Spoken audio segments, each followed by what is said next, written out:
Assalamualaikum warahmatullahi wabarakatuh.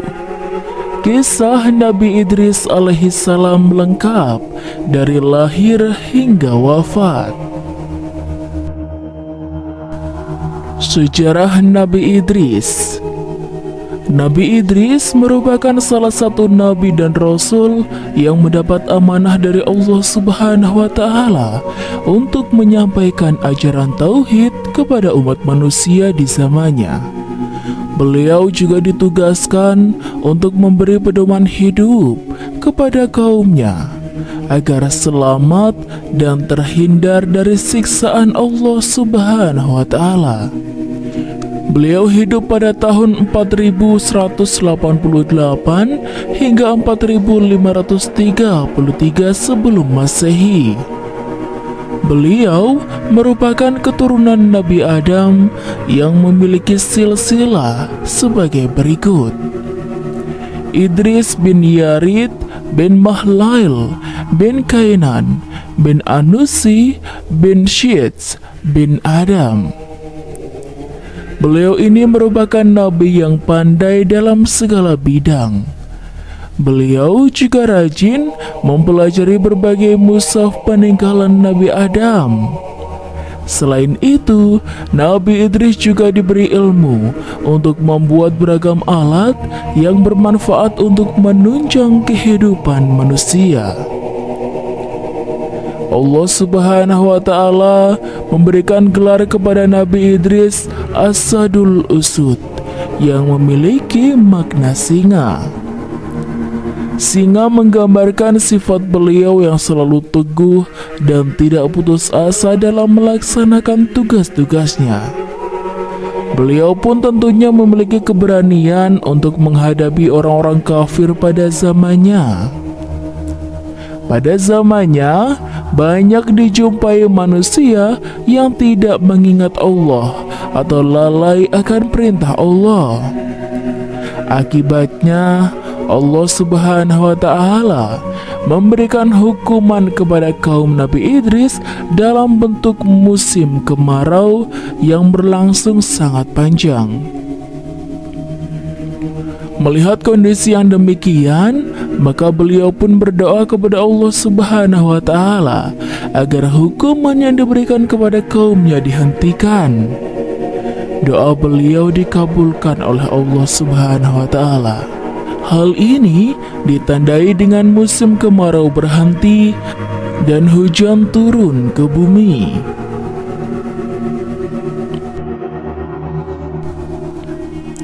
Pada zaman Nabi Idris, ilmu pengetahuan sudah berkembang cukup pesat. Hal ini ditandai dengan semakin banyaknya pembangunan kota. Saat itu ada 188 kota yang telah didesain menjadi mewah. Ilmu yang dimiliki Nabi Idris diperoleh dari Nabi Syed bin Adam. Beliau diangkat menjadi seorang nabi saat beliau beranjak dewasa. Semenjak beliau diangkat menjadi seorang nabi, maka beliau mengajak kaumnya untuk taat kepada Allah dan melarang orang-orang pada zaman tersebut agar tidak membuat kerusakan atau perbuatan yang menentang terhadap syariat Nabi Adam dan Nabi Syed. Tidak semua orang dapat menerima ajakan dari Nabi Idris alaihissalam. Bahkan banyak yang menentangnya.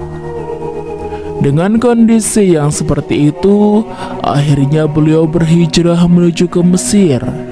Tujuannya adalah beliau ingin berpindah ke daerah yang penduduknya banyak. Selain itu, beliau juga mencari daerah yang mana orang-orang tersebut mau menerima seruannya untuk taat kepada Allah Subhanahu wa Ta'ala. Meskipun pada mulanya banyak orang yang menentang ajakan Nabi Idris dan banyak pula yang tidak mau diajak berhijrah meninggalkan daerahnya. Namun hal ini tidak menyurutkan semangat beliau untuk berhijrah. Beliau tak henti-hentinya mencoba untuk meyakinkan pengikutnya. Usaha beliau untuk meyakinkan pengikutnya pun berbuah manis.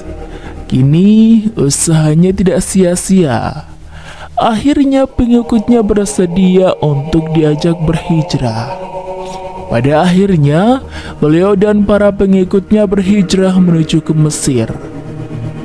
Beliau juga mengungkapkan bahwa apabila berhijrah karena Allah, maka Allah akan memberikan rezeki dimanapun kita berada, yaitu daerah baru yang akan dijadikan sebagai tempat tinggal. Nabi Idris dan pengikutnya menemukan sebuah sungai yang sekarang terkenal dengan sebutan Sungai Nil. Mereka berhenti sejenak dan beliau tak henti-hentinya mengucapkan tasbih untuk memuji Allah Subhanahu wa Ta'ala. Itulah awal dari perjalanan dakwah beliau di Mesir untuk mengajak manusia untuk menuju ke jalan Allah dan taat kepadanya. Di dalam dakwah, beliau juga mengajarkan tentang tauhid dan tata cara beribadah untuk menyembah Allah. Beliau juga membekali pedoman hidup yang diberikan kepada pengikutnya. Tujuannya adalah agar selamat dunia akhirat dan terbebas dari siksa api neraka. Selain itu, beliau juga meninggalkan pesan-pesan dan kata-kata mutiara yang sebagian besar isinya mengandung ajakan untuk berbuat kebaikan dan taat kepada Allah Subhanahu wa Ta'ala. Nabi Idris juga ternyata membuat beberapa pesan yang berisi nasihat. Pesan yang disampaikan menggambarkan tentang bagaimana kita harus bersikap dalam menjalani hidup. Nabi Idris adalah manusia yang pertama kali pintar membaca dan menulis. Allah memberikan kepada beliau 30 suhuf lembaran, yang dimana di dalamnya mengandung petunjuk yang disebarluaskan untuk umatnya. Nabi Idris rajin belajar, tak hanya satu ilmu saja, melainkan banyak bidang yang mampu beliau pelajari dan kuasai. Selain itu, beliau juga menjadikan membaca sebagai suatu hobi. Tak heran jika beliau kaya akan ilmu pengetahuan dan mahir mengerjakan berbagai macam keterampilan. Nabi Idris dikaruniai beragam ilmu pengetahuan seperti merawat kuda, ilmu tentang perbintangan dan matematika. Nabi Idris senang mengkaji ajaran Allah dan berbagai fenomena alam. Hal ini senada dengan makna dari kata Idris, yaitu kata darasa yang mengandung arti belajar. Nabi Idris juga merupakan orang pertama yang dapat menjahit baju. Hal ini merupakan sebuah kemajuan. Dengan adanya baju dapat menutup aurat secara sempurna. Selain itu, beliau merupakan penjahit yang handal. Hal senada juga dijelaskan dalam sebuah hadis yang artinya adalah sebagai berikut. Ibnu Abbas berkata, Daud adalah seorang pembuat perisai, Adam seorang petani, Nuh seorang tukang kayu, Idris seorang penjahit, dan Musa adalah pengembala. Dari Al-Hakim.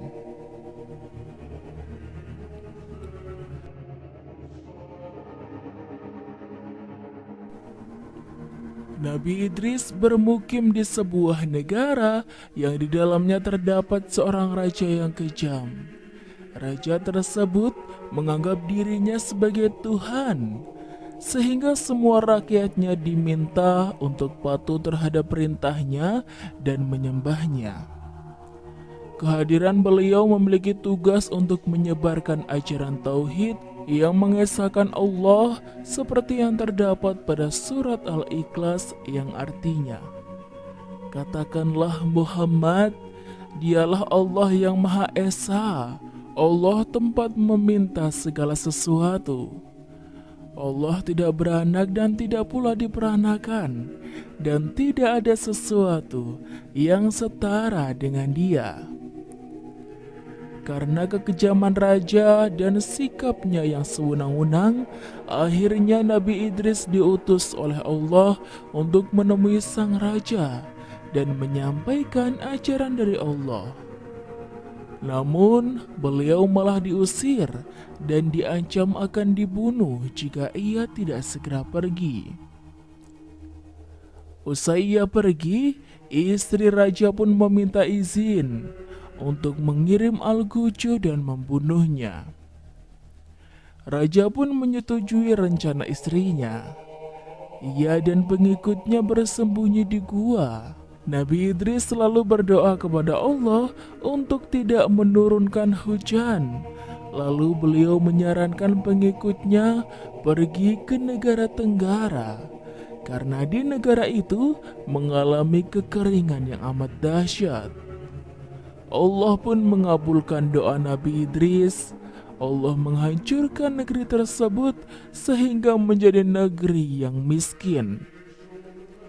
Lalu rakyat di negeri tersebut berniat mencari Nabi Idris agar beliau mau memaafkan dan bersedia membantu berdoa agar di negeri tersebut hujan. Cerita Nabi Idris bersama malaikat Israel. Salah satu kebiasaan yang sering dilakukan oleh Nabi Idris dan malaikat adalah menjalankan ibadah bersama-sama. Suatu hari, ia meminta kepada malaikat Israel untuk membawanya melihat surga dan neraka. Pertanyaan tersebut dianggap aneh oleh malaikat Israel. Akhirnya, atas izin Allah Subhanahu wa Ta'ala, malaikat Israel mengantarnya untuk melihat baik surga maupun neraka. Di sepanjang perjalanan, malaikat Israel bertanya alasan mengapa Nabi Idris ingin sekali melihat neraka yang ditakuti oleh makhluk ciptaan Allah, termasuk salah satunya adalah malaikat.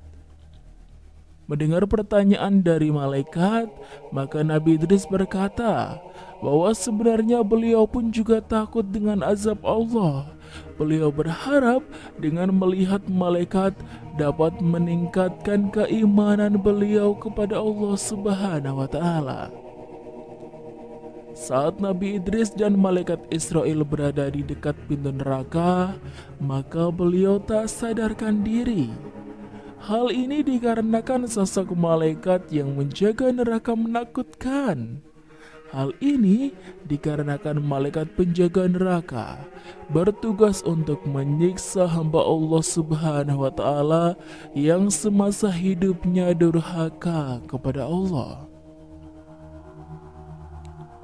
Pemandangan di neraka sangat mengerikan. Nabi Idris tidak kuat melihat berbagai siksaan, api yang menyala dengan dahsyatnya. Terdengar pula suara yang gemuruh dan masih banyak lagi. Lalu Nabi Idris dan malaikat Israel pergi ke surga.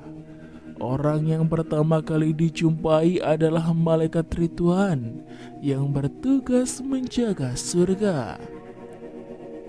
Nabi Idris pun pingsan melihat surga yang indah dan mempesona.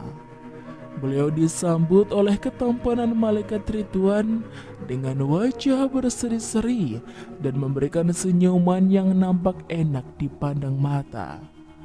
Selain itu, beliau pun disambut dengan sopan, ramah, dan lemah lembut.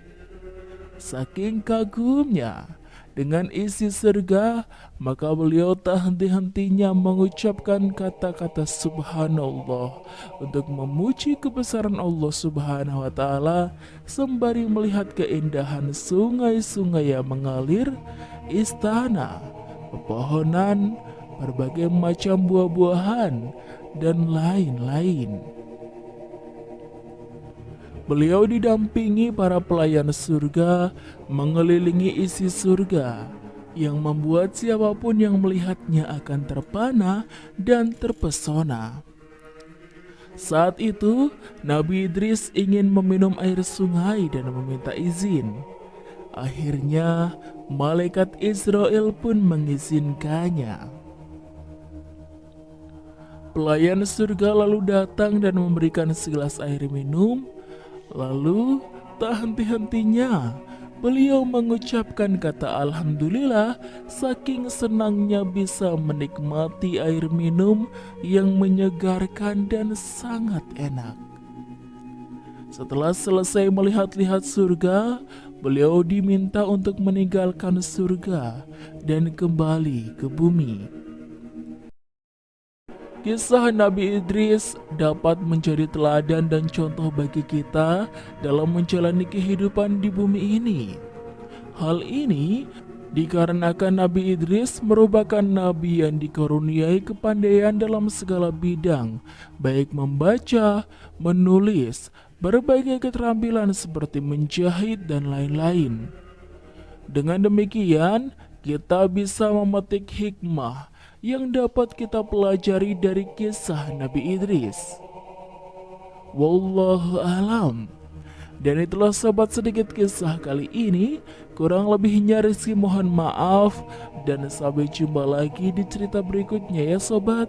Sekian dari Rizky. Wassalamualaikum warahmatullahi wabarakatuh.